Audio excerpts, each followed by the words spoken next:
Regular যদি নিয়ে যেত তাহলে এই ময়লাটা কিন্তু রাস্তায় আসতো না। এই ময়লাটা রাখার কারণে অনেক সময় এখানে জ্যাম হয়ে যায়। এর কারণে যে মশা মাছি বা বিভিন্ন রোগ জীবাণু নদীর পানিতেও চলে যাচ্ছে।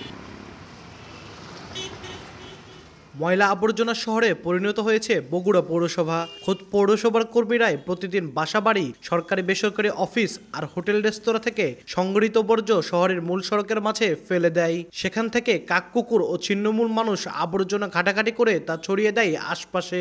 শহরের জয়পুর পাড়ায় একমাত্র ডাম্পিং স্টেশনে নেওয়ার আগে stadium, rail station, SP bridge সহ শহরের বেশ কয়েকটি সড়কে বর্জ্য ফেলার এই ব্যবস্থাপনা পৌরসভার ভাষায় ট্রান্সফার স্টেশন। এতে পথচারীদের সীমাহীন দুর্ভোগের পাশাপাশি পরিবেশ ও জীববৈচিত্র্য পড়েছে হুমকির মুখে। যেই ময়লাটা মনে করেন ভিতরে থাকবে, যদি রেগুলার যদি নিয়ে যেত তাহলে এই ময়লাটা কিন্তু রাস্তায় আসতো না। ময়লা তো দুর্গন্ধ খুব, এবং রাস্তার মধ্যে ফেলে দেওয়া যায় তো এখানে যানজটও শুরু হয়ে যায়। পৌরসভার পক্ষ থেকে যদি একটু সচেতন হয় তাহলে হয়তো জায়গাটা অন্য জায়গায় নিয়ে স্থানান্তর করে একটু পরিবেশটাকে ভালো করা যায়।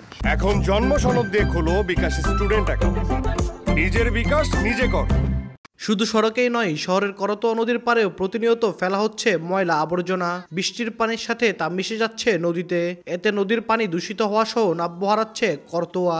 এই ময়লাটা রাখার কারণে অনেক সময় এখানে জ্যাম হয়ে যায়, আর গন্ধের কারণে এলাকাবাসী অতিষ্ঠ। এর কারণে যে মশা মাছি বা বিভিন্ন রোগ জীবাণু নদীর পানিতেও চলে যাচ্ছে।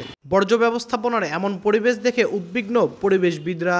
নগরের বর্জ্যগুলো যদি সঠিক প্রক্রিয়ায় সংগ্রহ করা না হয়, আলাদা করা না হয় এবং ঠিক জায়গায় যদি না নিক্ষেপ করা হয়, তাহলে সেটা পুরো নগরে ছড়িয়ে পড়তে পারে। বর্জ্য ব্যবস্থাপনার বেহাল দশার দায় স্বীকার করে কর্তৃপক্ষ বলছে, একটি প্রকল্পের আওতায় পৌরসভার বর্জ্য থেকে সার, বিদ্যুৎ ও বায়োগ্যাস উৎপাদন করা হবে। ওয়েস্ট ম্যানেজমেন্ট এবং ট্রিটমেন্ট প্ল্যান্ট নামে একটি প্রজেক্ট আছে 25টি পৌরসভা নিয়ে। এইটির আবার 5টি পৌরসভা অগ্রাধিকার ভিত্তিতে তারা নিয়েছে। এইটির মধ্যে বগুড়া আমরা অন্তর্ভুক্ত হয়েছি। প্রতিদিন করে 300 মেট্রিক টন ময়লা আবর্জনা জমা হয় বগুড়া শহরে। আব্দুল আউয়াল, সময় সংবাদ, বগুড়া।